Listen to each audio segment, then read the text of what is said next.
They tell stories about courage as if it arrives with trumpets. Mine came as a knock I didn't expect, and the kind of silence that makes a windmill sound like a clock. It was late autumn, and the Cimarron grass lay pressed to the earth, every blade obedient to the north wind. I'd finished counting calves by lantern, chalking numbers in a ledger Tom once kept neat with square, patient handwriting. Tom has been 6 winters gone. I still kept his pencil in the coffee can, his hat on the peg, and his promises in the walls. The bank kept my mortgage in a drawer I never saw, and the cattle baron south of the river kept my name on a list of people he was sure would fold. Everyone keeps something. Supper was beans and onion, coffee boiled twice, and cornbread hard enough to last a week. I'd set a second cup for habit's sake. Don't ask me why.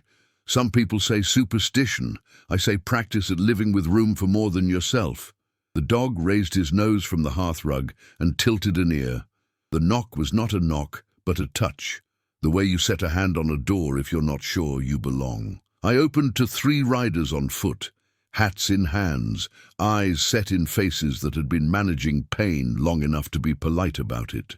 One leaned into the doorframe like a man who had bargained with fever and still owed it interest. The second, black hair, cheek scar like a misplaced comma, kept his gaze level but soft. The way you look at a horse you know is skittish. The third, a freckled boy trying hard to be older than his boots, had a hole through his sleeve that wasn't torn by sin but by lead. "Ma'am," the first said, voice dry as salt.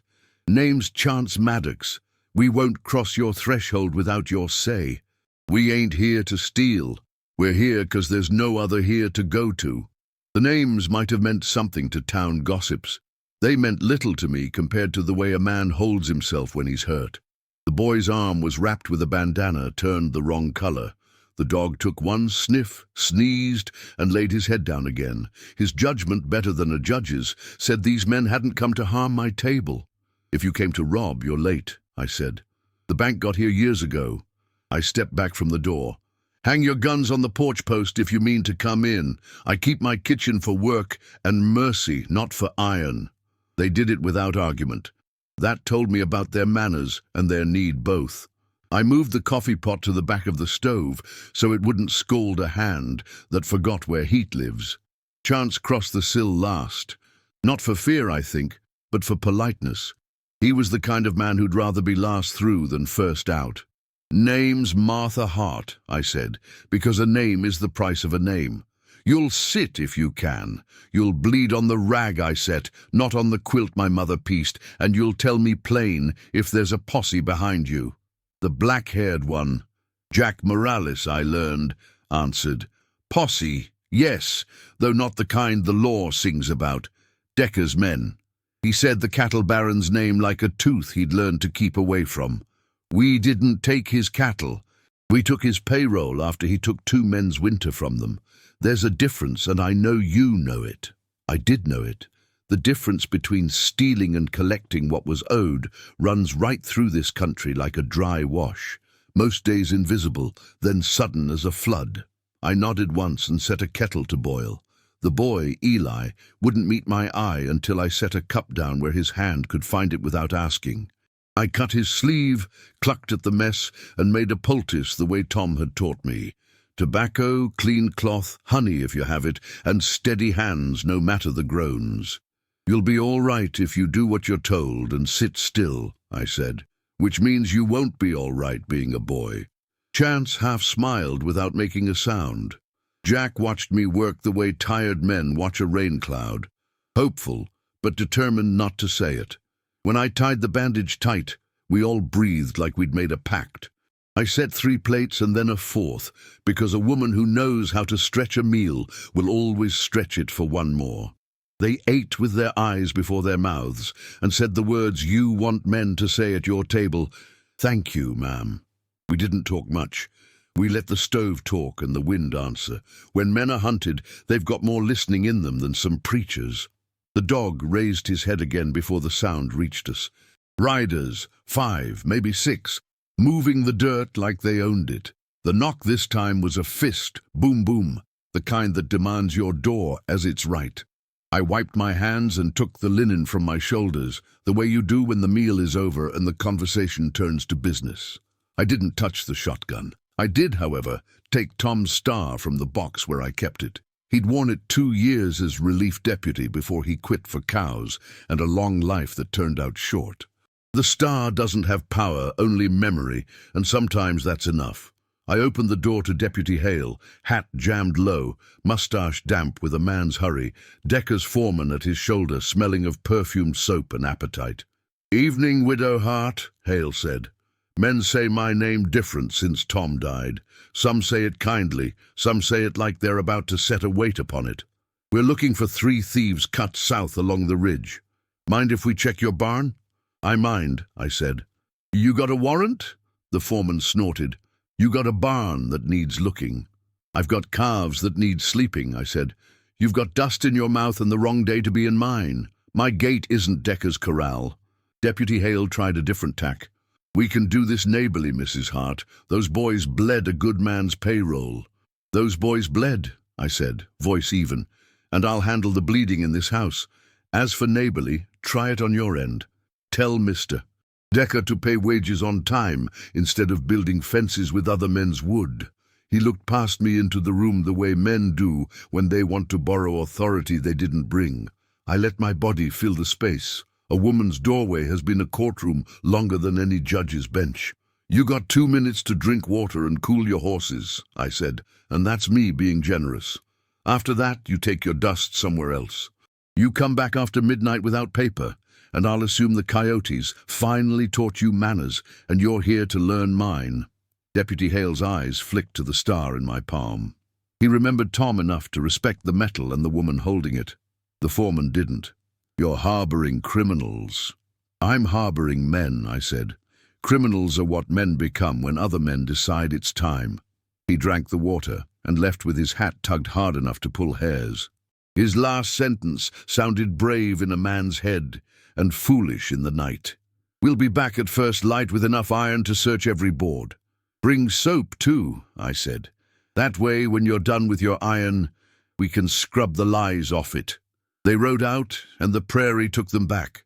The dog exhaled the way a dog does when trouble has gone far enough to be counted as gone.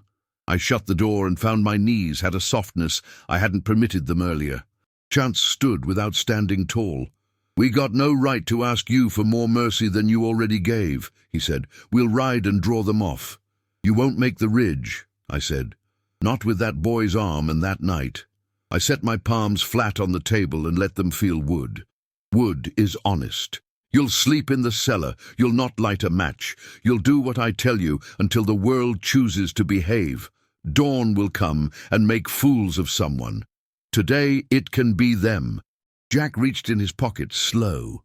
He set 2 coins on the table. "For the beans, for the trouble." "I don't run a diner," I said, "but I won't refuse a man who wants to set a thing right." I put 1 coin back in his palm. "Half is plenty. The rest you can owe to a day you didn't shoot at a widow's dog." They went down the narrow cellar steps, boots careful, shoulders grateful. I barred the door and set a chair under the latch and sat down, because sitting is a way to admit you're not a mountain.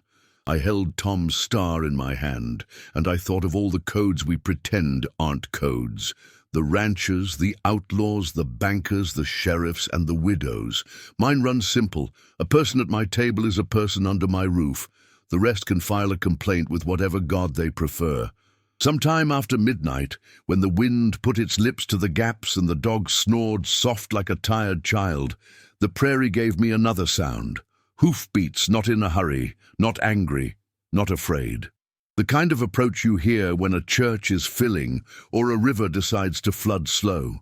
It built from the dark edges until it was a presence sitting on the very boards of my floor. I rose, set my hands on the doorframe to steady a woman's heart, and stepped to the porch. They were not 5 men or 10. They were the color of dusk gathered up and made into a ring. Lanterns here and there, hats a horizon, horses stamping easy. The ones nearest lifted their chins in a kind of nod that says, "We've already decided what you're worth, and it isn't little." Some I recognized, men fed at my table these last years when they came with dust and no questions. A fellow called Owl for the way he watched. A Navajo named Grey Jake who fixed a fence for me once without telling me he'd done it. A woman on a paint mare who had more scars than silver and a steady way of holding a rein. The circle kept enlarging, quiet as wheat finding the wind. If you'd counted, and I would not insult a moment like that with arithmetic, you'd have said 500 easy. Not a mob, a congregation of people who owe and intend to pay. The woman on the paint spoke first, voice low. "Ms. Hart," she said, "word rides faster than iron. You took in Chance Maddox and his pair when the law that's not a law came to make a show. We come to make sure the show don't end in a burn." "Are you bandits?" I asked, because plain talk is better at night.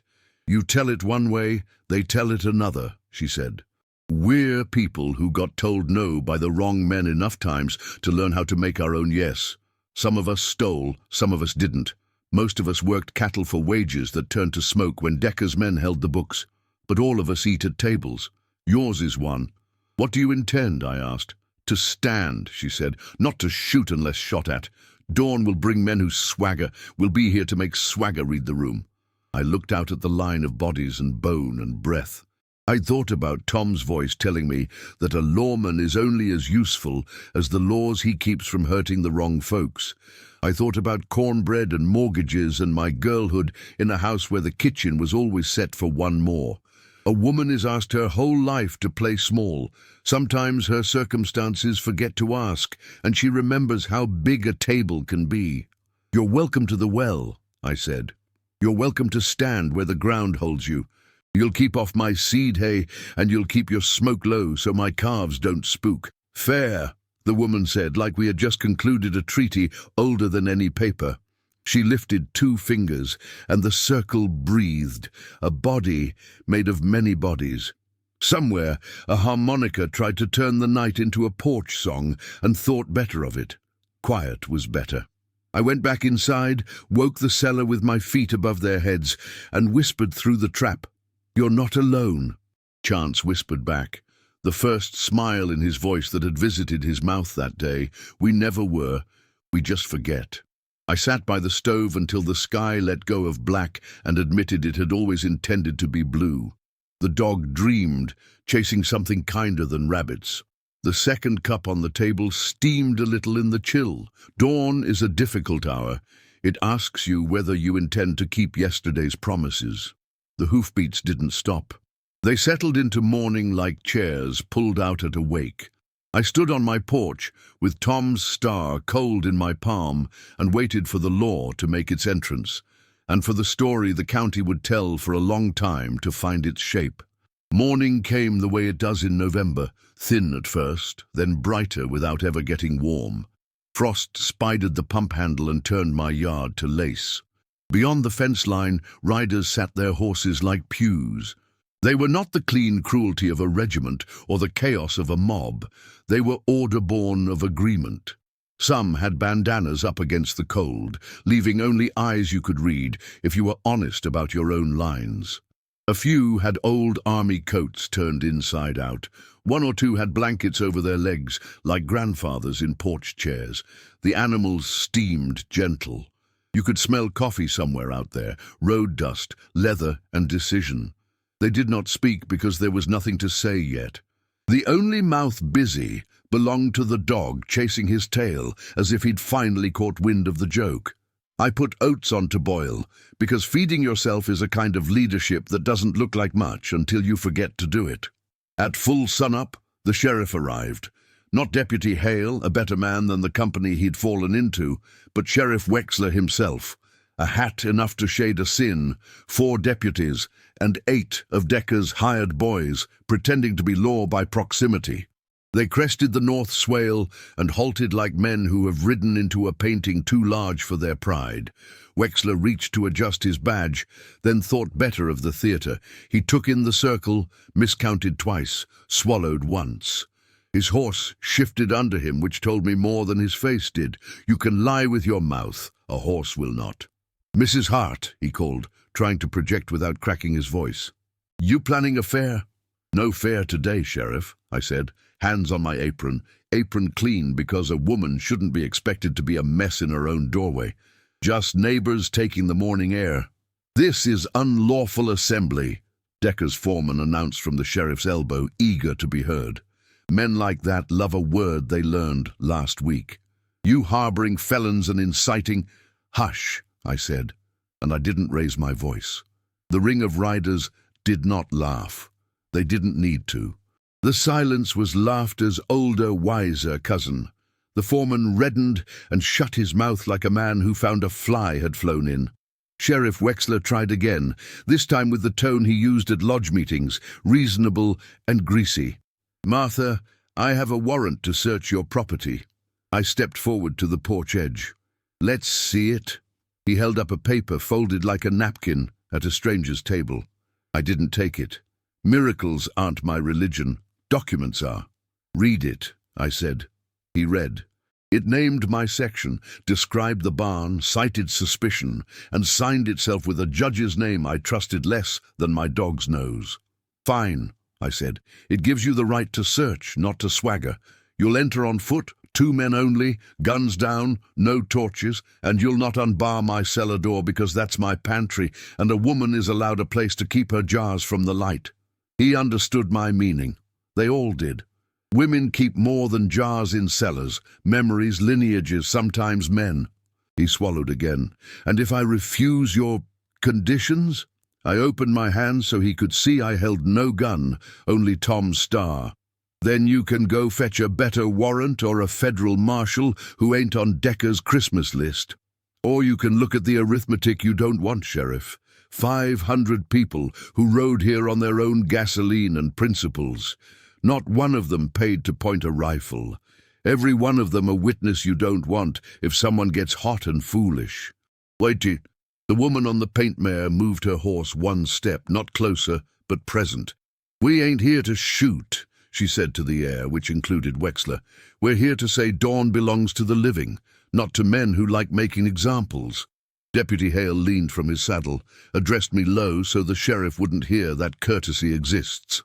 You sure about this, Ms. Hart? No, I said, but surety is rare out here. I'll take decency. He coughed. Sometimes a cough is a kind of consent.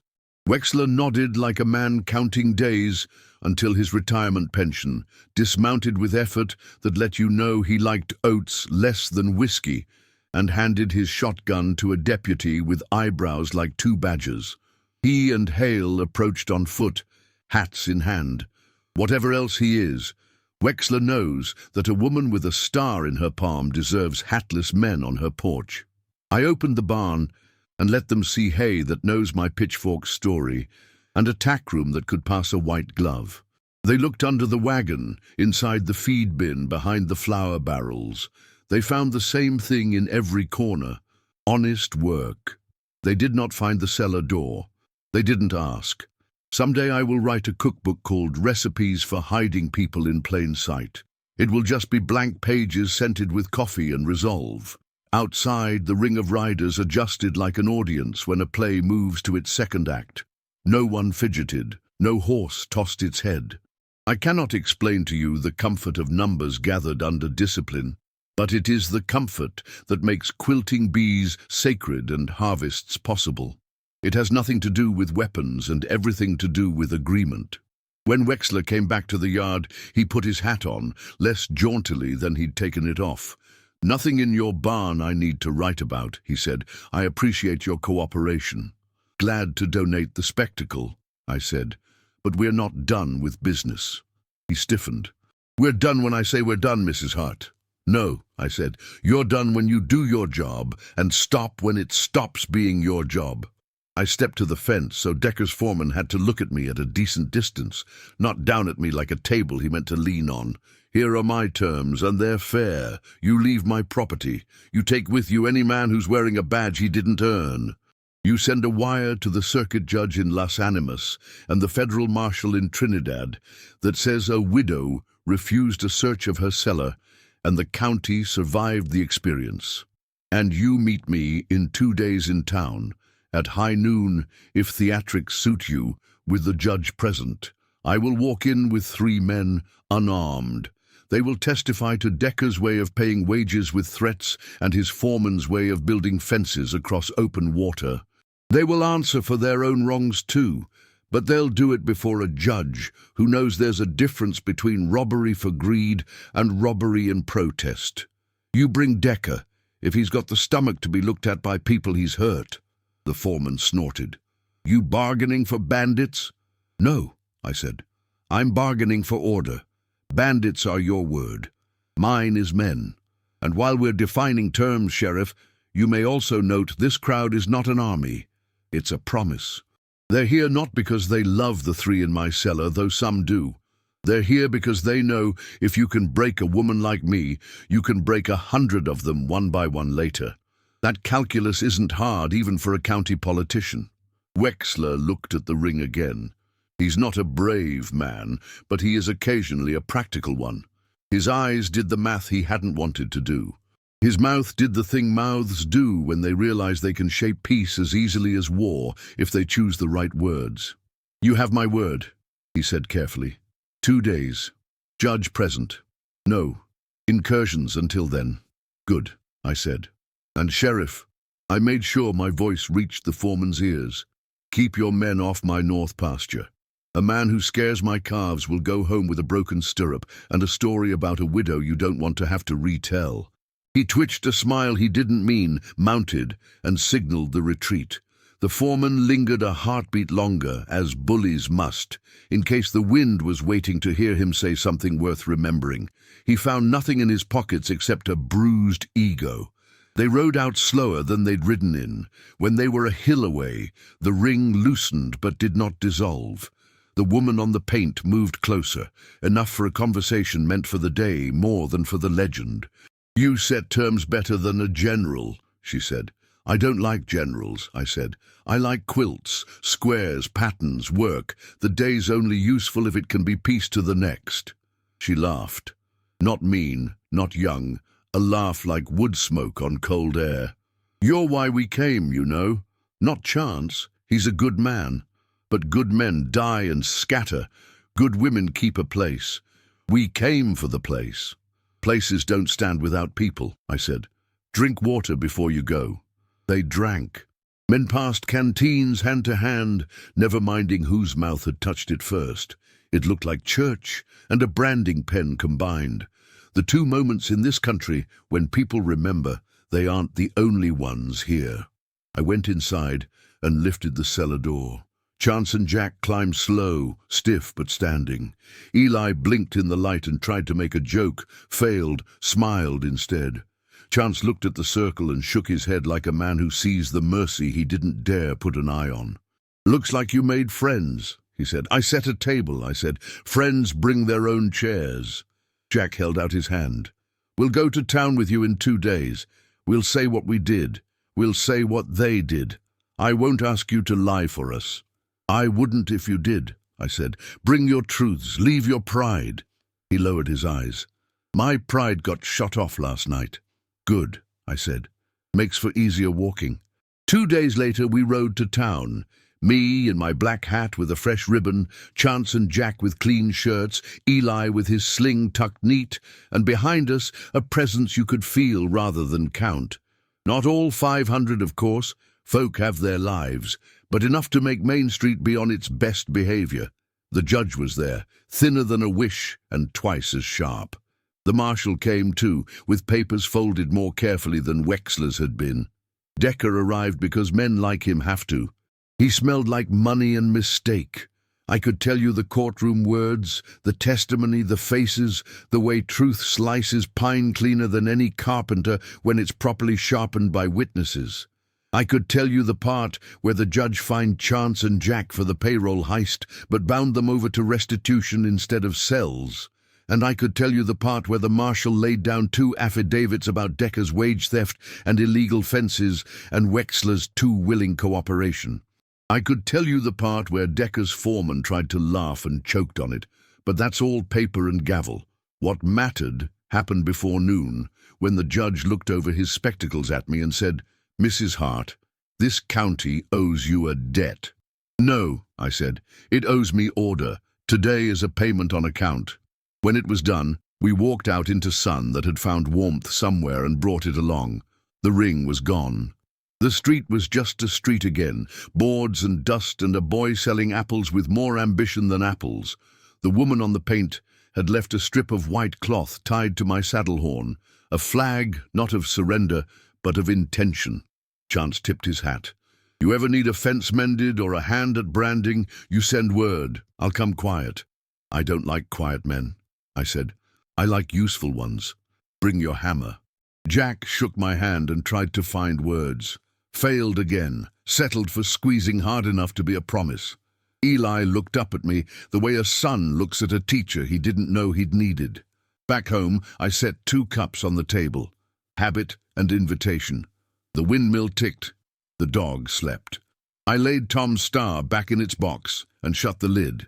Not to hide it, but to honor it. Metal has done enough for one day. On the porch, the paint mare's hoofprint had pressed a perfect crescent into the damp earth. I let it be. A woman can keep a lot in a kitchen: flour, salt, stories, and the imprint of a morning when the county learned how large a quiet can be. If you ask me what saved us, I won't say 500 rifles or even 500 riders. I'll say 500 agreements to be decent in the same place at the same hour, and one widow who decided that a cellar can be a sanctuary, a porch can be a courtroom, and a table set for one more can be the bravest treaty a county will ever sign.